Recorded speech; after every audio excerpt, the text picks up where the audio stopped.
hal-hal yang wajib untuk kita imani, yaitu yang terkait dengan alam kubur dan akhirat atau pada hari kiamat nanti. Yang pertama, wajib kita meyakini adanya pertanyaan dua malaikat yang mulia, Munkar dan Nakir. Kita wajib meyakini adanya pertanyaan malaikat Munkar dan Nakir di dalam kubur. Kita wajib untuk meyakini tentang hal itu. Malakani, dua malaikat Munkar dan Nakir, ini adalah dua malaikat yang mulia, karena seluruh para malaikat itu adalah makhluk-makhluk Allah yang mulia. Salatullah, salamullah ala al-hadi Rasulillah. Assalamualaikum warahmatullahi wabarakatuh.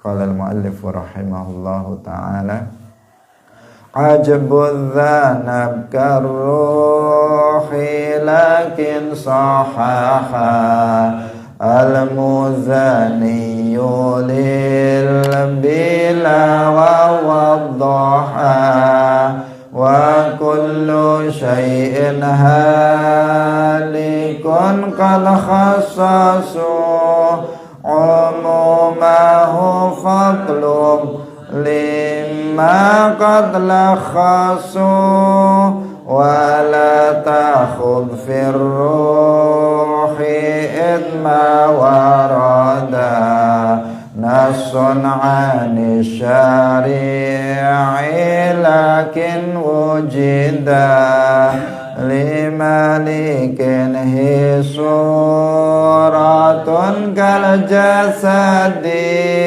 fahasbukan nasu bihadha sanadi wala aqlu karruhi walakin qarraru fihi khilafan fadhuran ma fassaru su'aluna thumma azabul qabri na'imuhu wajib kabasil hasyri wa qul yu'adul jismu bitahqiqi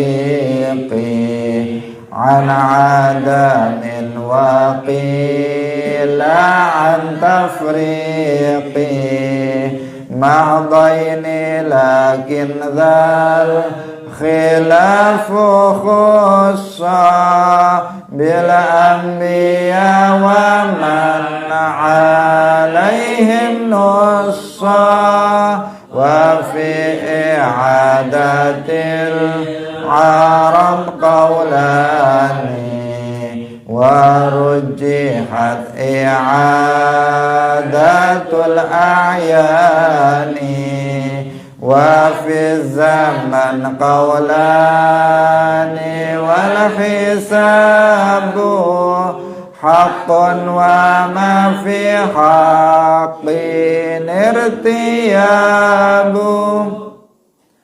Hadirin hadirat kaum muslimin muslimat, pemirsa Madu TV rahimakumullah. Alhamdulillah, puji syukur kita sampaikan kepada Allah Subhanahu wa ta'ala pada pagi hari ini. Allah Subhanahu wa ta'ala masih senantiasa melimpahkan rahmat nikmat-nikmatnya kepada kita semuanya, terutama nikmat iman, Islam, taufik, sehingga karena dengan nikmat-nikmat itu kita semuanya pagi hari ini bisa kembali bersama-sama dalam majelis ilmu. Sholawat dan salam semoga tetap terlimpahkan kepada makhluk yang bermulia, penutup dari seluruh para nabi dan rasul, yaitu Nabi Agung Nabi Muhammad sallallahu alaihi wasallam, para sahabatnya, keluarganya, serta seluruh umat Islam yang mengikuti beliau ila yaumil qiyamah. Hadirin rahimakumullah, mari kita ikhlaskan niat kita bahwa kita hadir dalam majelis ilmu ini murni lillahi ta'ala, bukan karena manusia ataupun makhluk yang lainnya, tetapi semata-mata kita mencari ridha Allah subhanahu wa ta'ala.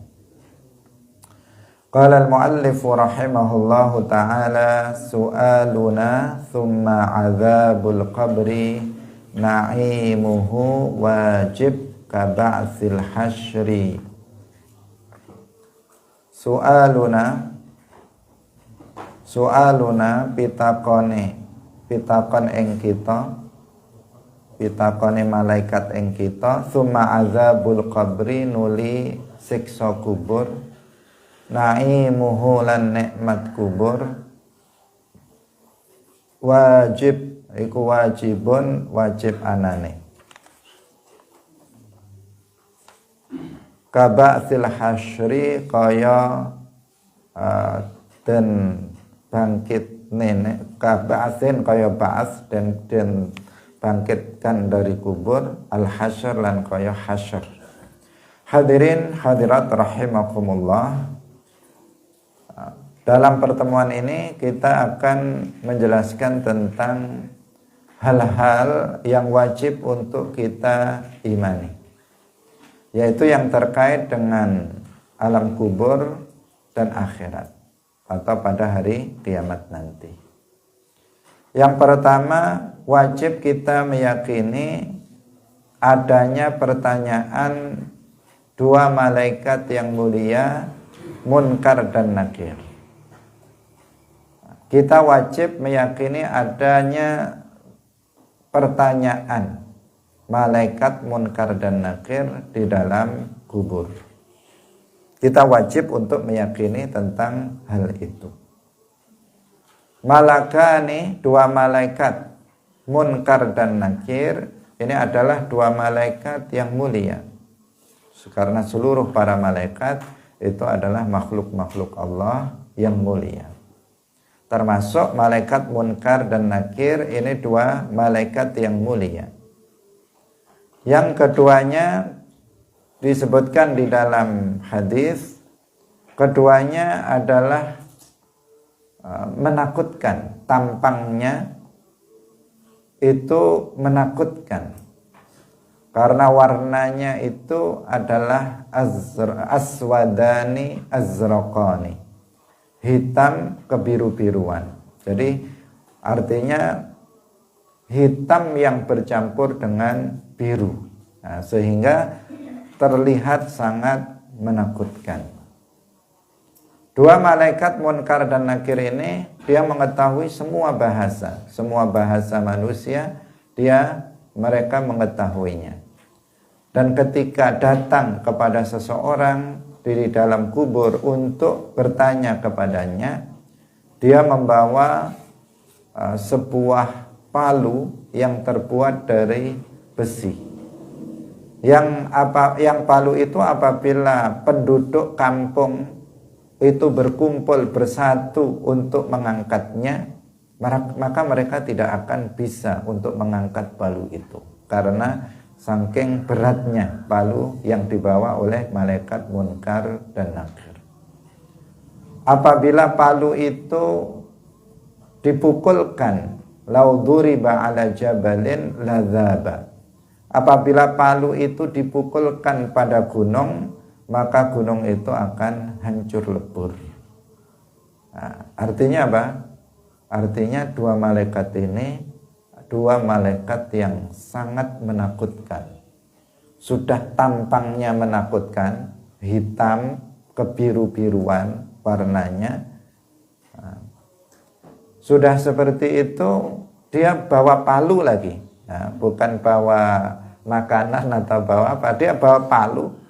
Yang palunya sangat terbuat dari besi, yang apabila dipukulkan pada yang sangat berat, dan apabila dipukulkan pada gunung akan hancur.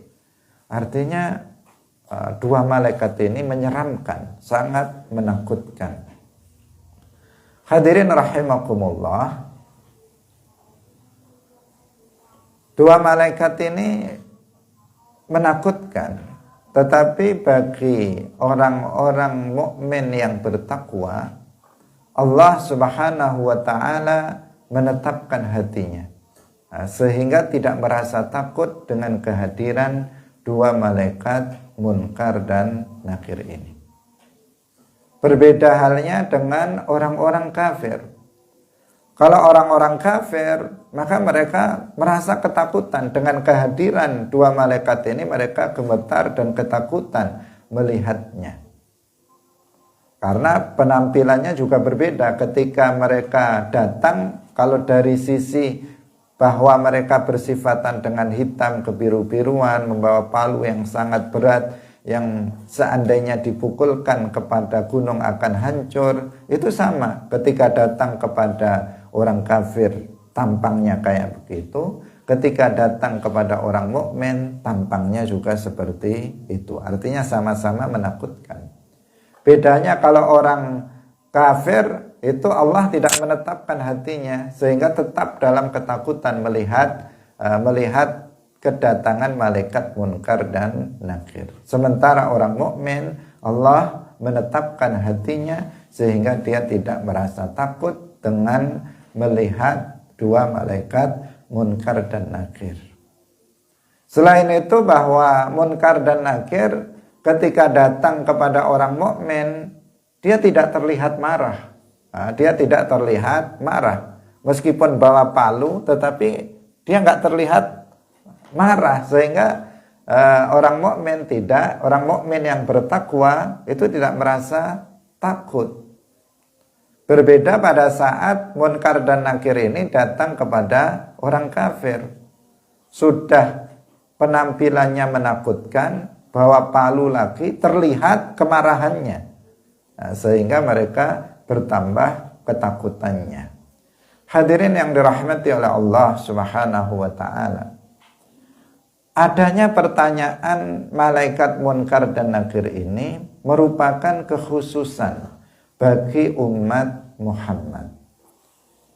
Umat-umat Islam ataupun umat-umat nabi-nabi sebelum Nabi Muhammad, baik yang muslim ataupun kafir, mereka tidak ada ditanya di dalam kuburnya. Hanya umat Islam, umatnya Nabi Muhammad, itu yang ditanya di dalam kuburnya. Ini termasuk kekhususan dari umat Muhammad, bahwa mereka akan ditanya di dalam kuburnya oleh dua malaikat, yaitu Munkar dan Nakir. Hadirin yang dirahmati oleh Allah Subhanahu wa taala, bukan berarti dengan tidak ditanya mereka umat sebelum Nabi Muhammad berarti nggak ada azab bagi mereka. Ada. Kalau azab bagi mereka itu maksudnya bagi orang-orang kafir di antara mereka dan bagi sebagian pelaku dosa besar di antara mereka, azab ada pada mereka. Yang nggak ada adalah pertanyaan malaikat Munkar dan Nakir. Ada beberapa orang dari umat Nabi Muhammad itu yang tidak ditanya di dalam kuburnya. Dia terbebas dari pertanyaan malaikat Munkar dan Nakir. Yang pertama adalah An-Nabiyyu, yaitu Nabi Muhammad sallallahu alaihi wasallam. Tentu saja dengan para nabi yang lainnya juga tidak ditanya. Nabi kita Muhammad sallallahu alaihi wasallam tidak ditanya di dalam kuburnya. Kemudian yang kedua adalah syuhadaul ma'rakah, orang-orang yang mati dalam peperangan, orang-orang yang mati disebabkan oleh perang melawan orang kafir dalam jihad fisabilillah. Mereka disebut sebagai syuhadaul ma'rakah, orang-orang yang mati dalam peperangan. Juga mereka tidak ditanya di dalam kuburnya, karena kita mengetahui bahwa ruh orang-orang yang mati syahid dalam peperangan, dia langsung masuk ke dalam surga, sehingga mereka tidak ditanya di dalam kuburnya. Kemudian yang ketiga adalah anak kecil. Anak kecil. Maksudnya anak kecil yang telah mati sebelum baligh. Dia belum baligh sudah mati duluan. Orang anak kecil ini tidak ditanya di dalam kuburnya karena mereka bukan orang mukallaf.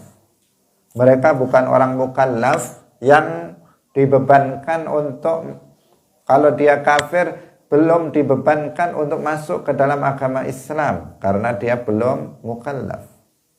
Kalau dia itu muslim, lahir dari keluarga muslim, maka dia belum dibebani untuk menjalankan syariat Islam. Belum dibebani untuk menjalankan hal-hal yang diwajibkan, dan belum dibebani untuk meninggalkan hal-hal yang diharamkan. Sehingga ketika dia mati sebelum baligh dalam keadaan belum mukallaf, dia tidak akan ditanya di dalam kuburnya. Selanjutnya yang juga tidak ditanya di dalam kuburnya adalah seseorang yang terlahir dalam keadaan gila dan mati dalam keadaan gila dan belum pernah waras dalam waktu yang cukup dia untuk belajar tauhid. Bisa dia tidak pernah waras sama sekali, lahir langsung gila, apa ada ya, Allahu a'lam. Begitu lahir langsung tertawa sendiri, nggak nangis misalnya. Sudah gila dari lahirnya, misalnya seandainya ada. Atau yang penting gila dia sebelum balik dia sudah gila, sampai balik dia masih gila, sampai mati dia masih gila. Artinya dia tidak pernah menjadi mukallaf.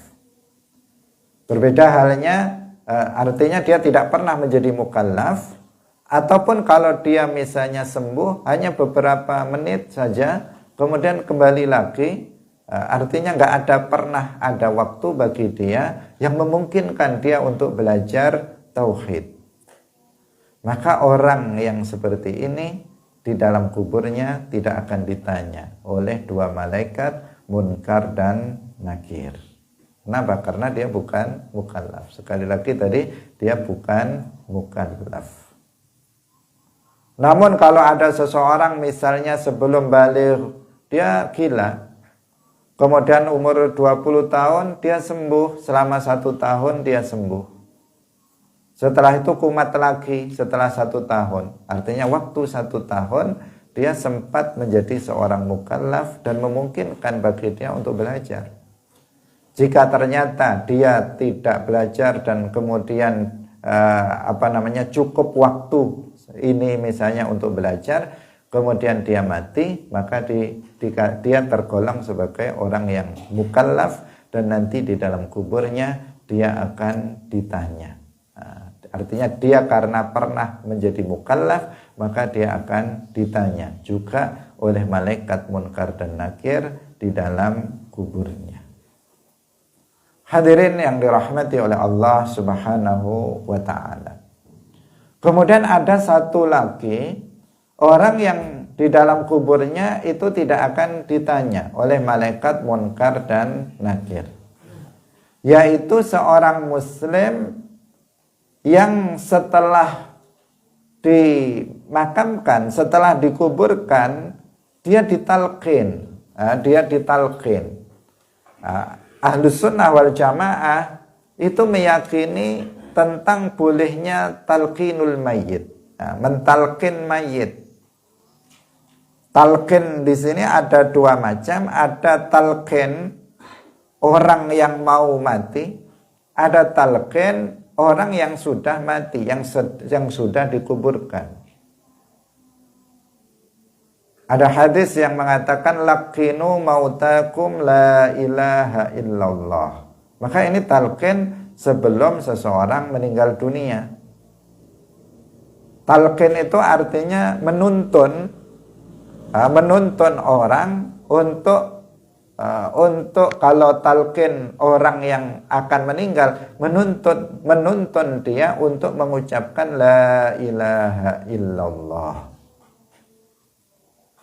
Jadi seseorang yang misalnya akan meninggal dunia, maka keluarganya kemudian mengatakan ikuti saya, la ilaha illallah. Itu namanya talqinul mauta atau talqinul mayyit qablal maut, sebelum seseorang itu mati.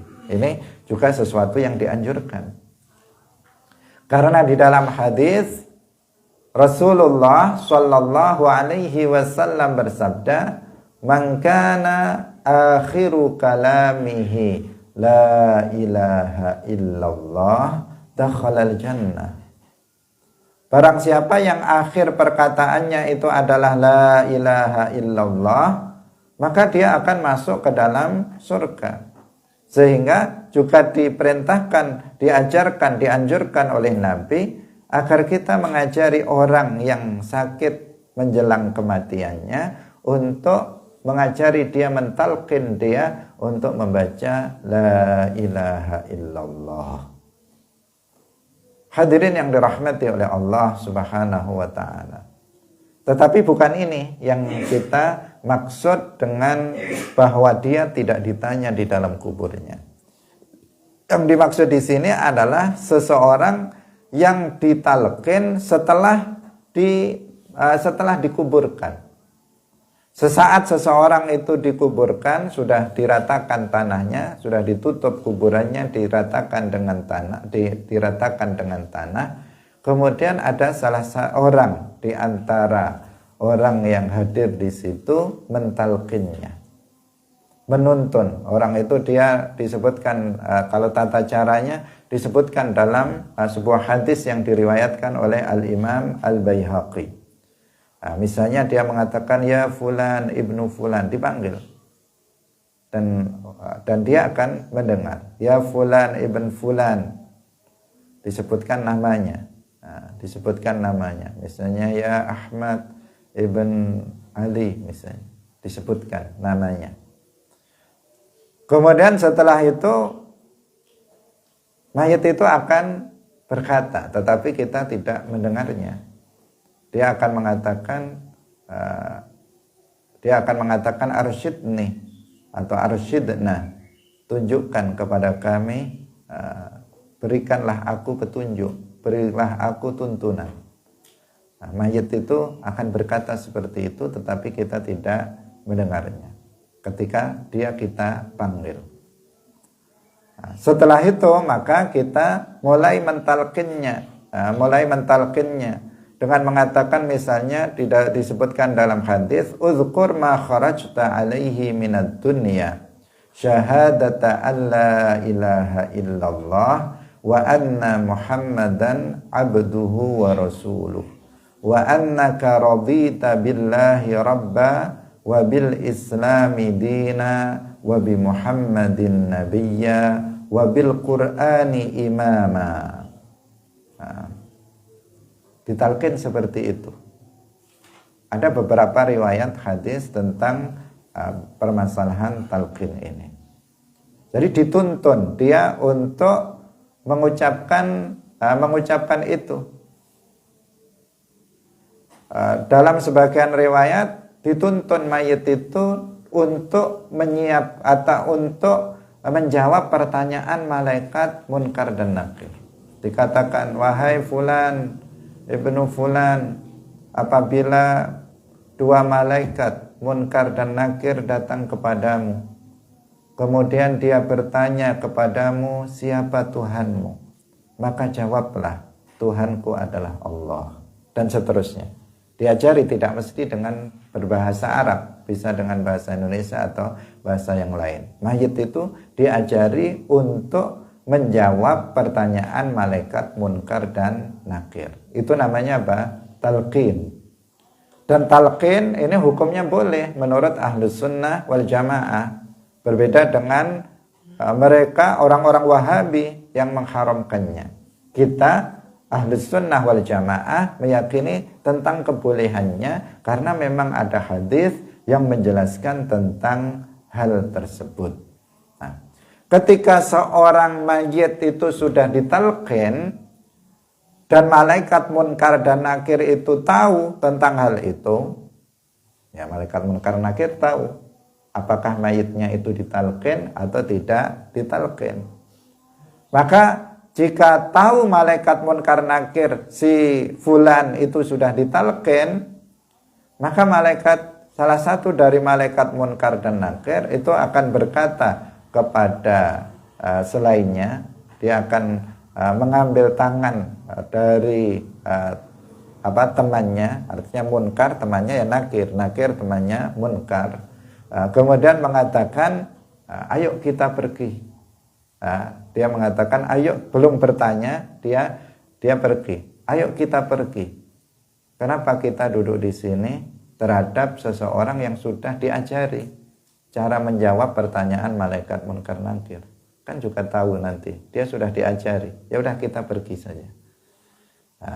Sehingga orang yang ditalqin ketika mati itu tidak ditanya lagi oleh malaikat munkar dan nakir, termasuk orang yang dikecualikan dari pertanyaan malaikat munkar dan nakir. Yang pertama adalah Nabi Muhammad, kemudian yang kedua adalah orang-orang yang mati syahid dalam peperangan, yang ketiga anak kecil yang mati sebelum baligh, yang keempat adalah orang yang terlahir dalam keadaan gila sampai mati dalam keadaan gila, kemudian yang kelima itu adalah orang-orang yang ditalqin. Orang-orang yang ditalqin setelah dikuburkan itu juga tidak akan ditanya di dalam kuburnya. Hadirin yang dirahmati oleh Allah Subhanahu wa ta'ala, apabila orang kafir atau orang mukmin dulu, kalau orang mukmin setelah dia ditanya, dia akan bisa menjawab pertanyaan malaikat munkar dan nakir itu. Sehingga dikatakan kepada orang mukmin ini, dikatakan oleh malaikat munkar dan nakir, lihatlah tempat duduk kamu di neraka sudah diganti dengan tempat duduk yang ada di surga. Artinya tempatmu di dalam neraka itu sudah digantikan oleh Allah dengan tempat yang ada di dalam surga. Itu apabila dia sudah mampu untuk menjawab pertanyaan malaikat munkar dan nakir. Dan ini adalah orang-orang Islam yang bertakwa. Dia akan bisa menjawab pertanyaan tersebut. Adapun orang-orang Islam yang fasik, yang tidak bertakwa, yang mati dalam keadaan belum bertaubat dari dosa-dosanya, dan Allah Subhanahu wa ta'ala tidak mengampuni dosa-dosanya, maka sebagian mereka itu akan juga tidak bisa menjawab pertanyaan malaikat munkar dan nakir dan mendapatkan siksa di dalam kuburnya. Sebagian artinya sebagian yang lain, orang-orang yang fasik, sebagian mereka bisa menjawab pertanyaan malaikat munkar dan nakir dan terlepas dari azab kubur, yaitu apabila dia telah diampuni dosa-dosanya oleh Allah Subhanahu wa ta'ala. Berbeda dengan orang kafir. Tadi kita katakan orang kafir ketika malaikat munkar dan nakir itu datang, mereka sudah ketakutan melihatnya. Dan ketika ditanya, mereka tidak bisa menjawab pertanyaan malaikat munkar dan nakir. Dia mengatakan sesuatu yang dia yakini ketika di dunia, yang keyakinan yang rusak, yang menyimpang dari keyakinan Islam. Itu yang akan mereka katakan sesuai dengan apa yang mereka yakini ketika mereka di dunia. Di saat yang seperti itu, di saat dia tidak bisa menjawab pertanyaan malaikat munkar dan nakir, maka dia dipukul oleh malaikat munkar dan nakir di antara dua telinganya. Di sini di tengah kepalanya ini dipukul dengan palu tadi yang tadi sifatnya apabila palu itu dipukulkan pada gunung, maka gunung akan hancur. Itu yang dipukulkan ke kepala. Sehingga dia berteriak sekencang-kencangnya, sekeras-kerasnya, sampai-sampai didengar oleh semua makhluk seperti binatang, burung dan sebagainya. Itu mendengar teriakan orang yang dipukul oleh malaikat Munkar dan Nakir di dalam kuburnya. Yang enggak mendengarnya itu manusia dan jin. Allah Subhanahu wa taala menutup pendengaran mereka dari teriakan orang yang disiksa di dalam kubur, yang dipukul oleh malaikat Munkar dan Nakir di dalam kuburnya. Karena jika manusia mendengar teriakan orang yang dipukul di dalam kuburnya, maka bisa jadi nggak ada orang, semua orang akan ketakutan. Dan nggak ada orang yang ke pasar atau ke sawah, ke kantor. Semuanya ke masjid mungkin. Bisa jadi terjadi yang seperti itu. Kenapa? Karena mereka mendengar teriakan orang yang disiksa di dalam kuburnya. Karena itulah maka manusia dan jin itu tidak mendengar teriakan dari orang yang disiksa di dalam kubur. Adapun binatang, burung itu mendengar teriakan orang yang dipukul di dalam kuburnya. Orang dari kalangan orang-orang kafir dan sebagian orang mukmin pelaku dosa besar yang belum bertaubat dan tidak diampuni dosanya oleh Allah Subhanahu wa taala. Setelah itu kemudian malaikat ini mengatakan kepada bumi, wahai bumi,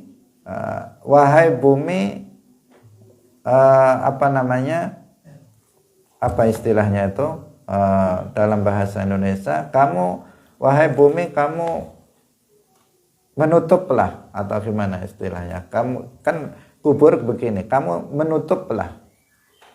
Dikatakan kepada bumi itu, kemudian bumi itu bergerak sehingga menjadikan kubur yang sempit bertambah sempit, dan orang tersebut menjadi terjepit oleh kuburnya. Disebutkan dalam riwayat bahwa sampai-sampai tulangnya itu berselisih. Artinya tulang-tulang yang berada bagian kanan itu masuk ke bagian kiri, dan tulang-tulang yang berada di sebelah kiri itu masuk ke sebelah kanan. Karena dijepit oleh bumi. Itu adalah orang-orang yang kafir. Orang-orang yang kafir. Hadirin yang dirahmati oleh Allah Subhanahu wa taala. Setelah itu dia terus, orang-orang kafir akan terus mendapatkan azab di dalam kuburnya sampai nanti hari kebangkitan, dibangkitkannya mereka dari dalam kubur.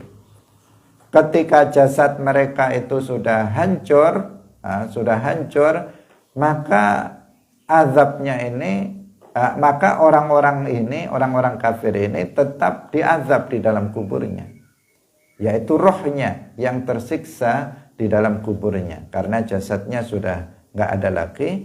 Rohnya yang akan tetap disiksa di dalam kuburnya sampai nanti hari kiamat, ketika manusia nanti dibangkitkan dari dalam kuburnya. Setelah mereka itu setelah datang hari kiamat, maka apakah mereka akan istirahat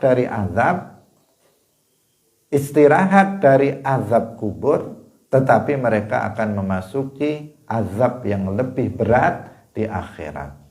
Dia akan diazab di hari kiamat dalam mauqif kiamat yang berlangsung selama 50.000 tahun. Kemudian dia terakhir akan diazab di dalam neraka selama-lamanya, tidak pernah diringankan dan tidak akan pernah bisa keluar dari neraka. Itu orang-orang yang kafir. diazab di dalam kuburnya, diazab pada hari kiamat, dan diazab di dalam neraka. Itu orang-orang yang kafir. Karena itulah kita harus berhati-hati. Alhamdulillah kita semuanya diberikan keimanan dan kita diberikan kemudahan oleh Allah Subhanahu wa taala untuk bisa belajar ilmu-ilmu agama, untuk bisa mengenal Allah Subhanahu wa taala dengan pengenalan yang benar sesuai dengan sifat-sifat yang layak bagi Allah.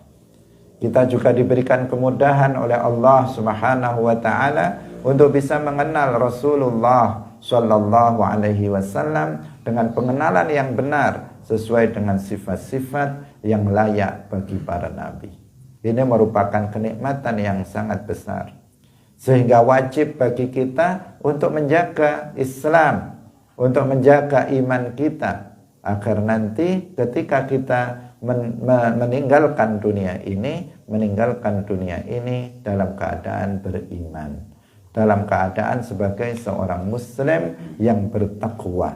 Sehingga ketika dua malaikat munkar dan nakir datang untuk bertanya kepada kita, kita bisa menjawabnya, dan kemudian kita akan selamat dari azabul qabr, dari azab kubur, juga selamat dari azab pada hari kiamat, dan juga selamat dari azab neraka. Hadirin yang dirahmati oleh Allah Subhanahu wa taala. Kemudian muallif rahimahullah mengatakan summa azabul qabri. Kemudian setelah itu adalah azabul qabr, artinya wajib bagi kita untuk beriman terhadap adanya azab kubur.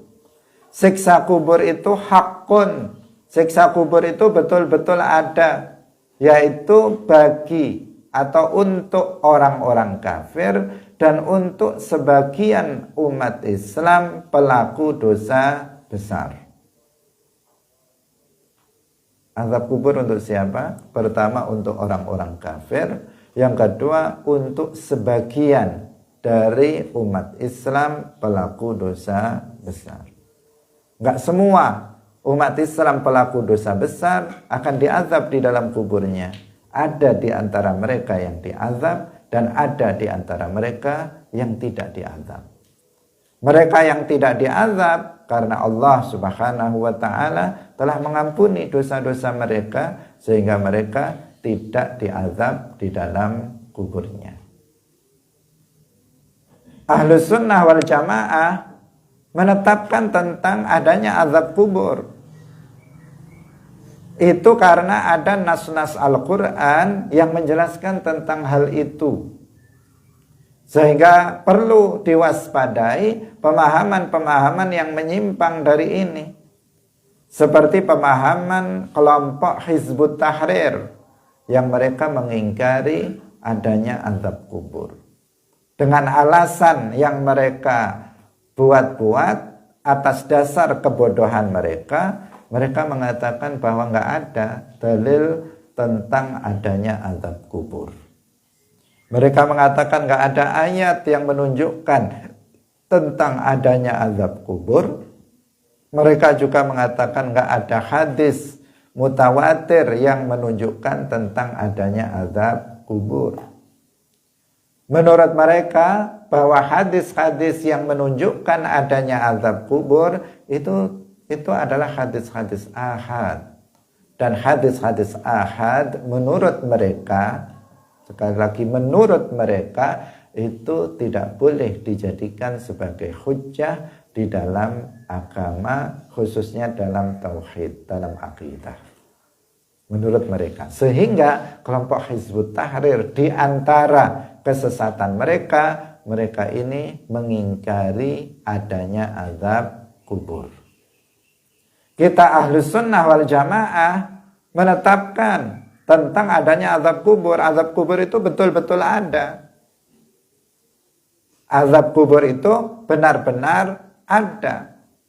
Meskipun kita nggak pernah melihatnya dengan mata kepala kita sendiri, meskipun kita tidak pernah mendengar sendiri teriakan orang yang diazab di dalam kuburnya, tetapi kita meyakini adanya azab kubur tersebut karena ada nas Al-Quran dan hadis-hadis yang menunjukkan tentang adanya azab kubur. Di antara ayat Al-Quran yang menjelaskan tentang adanya azab kubur adalah dalam surat Ghafir ayat 46. Allah Subhanahu wa taala berfirman, "An-naru yu'raduna 'alaiha ghuduwwan wa 'ashiyya wa yawma taqumus sa'atu adkhilu ala fir'auna ashaddal 'adzab." An-naru yu'raduna 'alaiha. Neraka, mereka orang-orang kafir itu diperlihatkan kepadanya. Artinya orang-orang kafir itu diperlihatkan neraka. Ghuduwwa wa 'ashiyya, yaitu pada awal siang, yakni di pagi hari, wa ghuduwwa wa 'ashiyya, dan di akhir siang, yaitu pada sore hari. 2 kali neraka diperlihatkan kepada orang-orang kafir. 1 kali di pagi hari dan 1 kali di sore hari. Wa yauma taqumus sa'atu adkhilu ala fir'auna asyaddal 'adzab. Dan ketika telah datang hari kiamat, maka masukkanlah para pengikut Fir'aun ke dalam azab yang lebih berat. Di mana letak dalil yang menunjukkan tentang adanya azab kubur di dalam ayat ini? Karena secara eksplisit, secara tertulis tidak disebutkan ada kata azabul qabr di dalam ayat ini. Tetapi apabila kita teliti, maka kita akan mengetahui bahwa dalam ayat ini terdapat dalil tentang adanya azabul qabr. Pertama, dinyatakan di dalam ayat ini bahwa orang-orang kafir itu akan diperlihatkan neraka kepada mereka.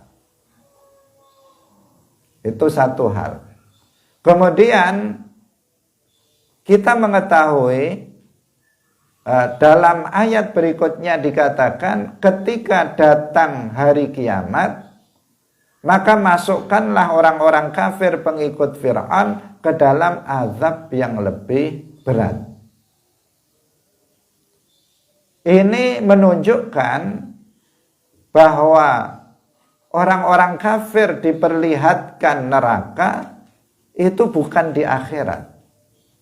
Itu sebelum terjadinya hari kiamat. Kenapa begitu? Karena ayatnya mengatakan bahwa orang kafir ditunjukkan kepada mereka neraka pada pagi dan sore hari.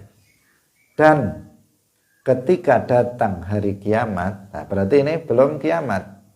Neraka ditunjukkan kepada orang kafir, diperlihatkan kepada orang kafir, belum kiamat. Karena ada lanjutan ayat itu, ketika kiamat datang, maka masukkanlah para pengikut Fir'aun, orang-orang kafir, ke dalam azab yang lebih berat. Berarti diperlihatkannya neraka kepada orang kafir itu bukan setelah hari kiamat, tetapi sebelumnya. Nah, sebelum kiamat itu ada 2 kemungkinannya. Yang pertama di alam kubur, yang kedua di dunia ini. Pertanyaannya, apakah orang kafir di dunia ini diperlihatkan neraka kepada mereka? Jawabannya enggak. Orang kafir kalau kita tanya enggak pernah mereka melihat neraka. Dan enggak pernah diperlihatkan neraka, apalagi sehari 2 kali. Enggak pernah mereka diperlihatkan neraka. Nah, kalau di dunia mereka tidak diperlihatkan neraka, kemudian pada hari kiamat itu mereka akan dimasukkan kepada azab yang lebih berat daripada diperlihatkan neraka kepadanya, maka berarti diperlihatkannya neraka kepada orang-orang kafir itu di dalam kubur. Tidak di dunia, dan tidak setelah datangnya kiamat, tetapi di antara keduanya yaitu di alam kubur. Nah, para ulama menjelaskan demikian. Hadirin yang dirahmati oleh Allah Subhanahu wa ta'ala. Maka ini menjadi dalil bagi ahli sunnah wal jamaah tentang adanya azabul qabr, tentang adanya azab kubur. Hadirin rahimakumullah. Kemudian ada ayat yang lainnya yang juga menjelaskan tentang adanya azabul qabr, yaitu dalam surat Thaha. Allah Subhanahu wa ta'ala berfirman, "Wa man a'rada 'an dzikri fa inna lahu ma'isyatan dhanka." Wa man a'rada 'an dzikri fa inna lahu ma'isyatan dhanka. Barang siapa yang berpaling an dzikri fa innahu lahu ma'isyatan dhanka, maka bagi dia, artinya orang yang berpaling dari ketaatan kepada Allah Subhanahu wa ta'ala, maka dia akan mendapatkan sempitnya penghidupan. Kehidupan dia itu akan menjadi sempit kalau orang itu berpaling dari ketaatan kepada Allah Subhanahu wa ta'ala. Di dalam ayat ini juga tidak disebutkan tentang azabul qabr secara langsung, tetapi para ulama mengatakan bahwa ini adalah dalil tentang adanya azabul qabr. Kenapa? Karena kita mengetahui di dunia ini, apakah setiap orang yang kafir itu kehidupannya sempit? Tidak. Nah, orang kafir di dunia ini banyak di antara mereka yang kaya raya. Dia nggak beriman kepada Allah dan Rasulnya, mereka nggak sholat, mereka nggak puasa, tetapi mereka kaya raya. Kehidupannya luas, kehidupannya serba ada, kehidupannya bahkan serba mewah. Ada orang Islam yang fasik, dia orang Islam tapi nggak pernah sholat 5 waktu. Kalau Ramadan dia juga nggak berpuasa, sukanya bermaksiat, dia berzina, dia berjudi, dia mabuk, tetapi kehidupannya senang-senang saja di dunia ini, kehidupannya enak-enak saja di dunia ini. Berarti berarti ayat ini ketika mengatakan bahwa orang yang berpaling dari ketaatan kepada Allah, dia akan memperoleh kehidupan yang sempit, itu bukan di dunia. Itu bukan di dunia. Para ulama di antaranya Rasulullah Shallallahu Alaihi Wasallam, bukan para ulama tapi dalam hadis Rasulullah Shallallahu Alaihi Wasallam ketika menafsirkan ayat ini, beliau mengatakan, "Atadruna mal ma'isyatun dhank?" Apakah kalian tahu apa itu penghidupan yang sempit? Para sahabat menjawab, "Qalu Allahu wa rasuluhu a'lam." Mereka mengatakan Allah dan Rasulnya itu yang lebih tahu. Qala, Rasulullah kemudian menjawab, azabul kafir fi qabrihi, yaitu azabnya orang yang kafir di dalam kuburnya. Siapa yang menafsirkan ayat itu? Rasulullah Shallallahu Alaihi Wasallam yang menafsirkannya. Artinya ketika Rasulullah Shallallahu Alaihi Wasallam menafsirkan ma'isyatan dhanka dengan azab kubur bagi orang kafir, maka itu menunjukkan bahwa azab kubur itu ada. Itu menunjukkan bahwa azab kubur itu ada.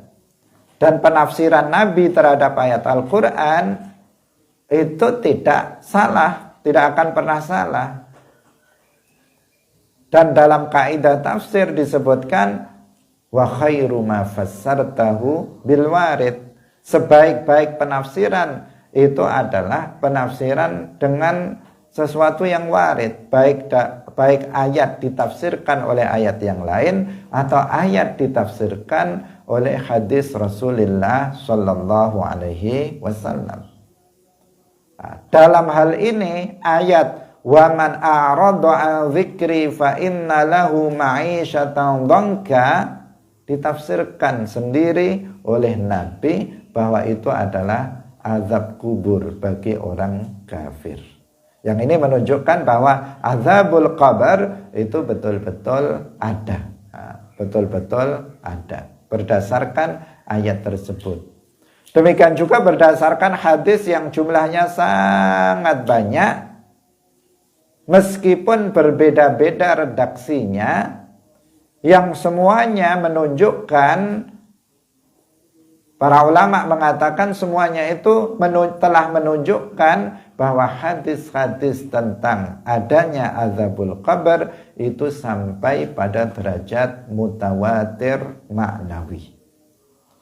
Dari sisi lafadz memang berbeda-beda, tetapi dari sisi makna semua hadis-hadis tersebut menunjukkan adanya azabul qabr, maka dikatakan bahwa hadis-hadis tentang adanya azab kubur itu sampai pada derajat mutawatir maknawi. Bukan hadis ahad. Meskipun hadis ahad pun dengan syarat-syarat tertentu itu juga bisa dijadikan sebagai hujjah dalam akidah. Tetapi dalil tentang atau hadis yang menjelaskan tentang adanya azab kubur bukan hadis ahad, tetapi hadis mutawatir maknawi. Artinya nggak bisa seseorang kemudian mengatakan hadisnya nggak sahih atau hadisnya lemah, tidak sabit, tidak bisa. Kenapa? Karena hadis tentang adanya azab kubur saking banyaknya sampai mencapai derajat mutawatir. Ada Nabi mengajarkan kepada kita untuk berdoa meminta perlindungan dari azab kubur. Allahumma inni a'udzubika min fitnati adzabil qabr misalnya. Itu menunjukkan azab kubur ada. Karena itu kita diajari oleh Nabi untuk berdoa meminta perlindungan dari azab kubur. Ada lagi hadis yang di mana Rasulullah bersabda istanzihu minal bauli fa inna 'ammata adzabil qabri minhu. Bersucilah kalian dari kencing karena kebanyakan azab kubur itu berasal dari kencing. Itu juga menunjukkan azab kubur berarti ada. Karena penyebab adanya azab kubur diantaranya adalah jika seseorang itu tidak bersuci dari air kencingnya. Kemudian juga ada hadis di mana Rasulullah Shallallahu Alaihi Wasallam melewati dua buah kuburan yang beliau mengetahui bahwa keduanya diazab di dalam kuburan karena melakukan perbuatan dosa besar. Yang satu karena tidak bersuci dari kencingnya, yang satu karena suka namimah ketika hidup di bumi ini. Ini juga menunjukkan adanya azab kubur, dan begitu seterusnya. Jumlahnya sangat banyak hadis-hadis yang berbicara tentang azab kubur yang semuanya menyimpulkan satu kesimpulan bahwa azabul qabr hakun. Azab kubur itu betul-betul ada dan tidak boleh bagi kita umat Islam untuk mengingkari adanya.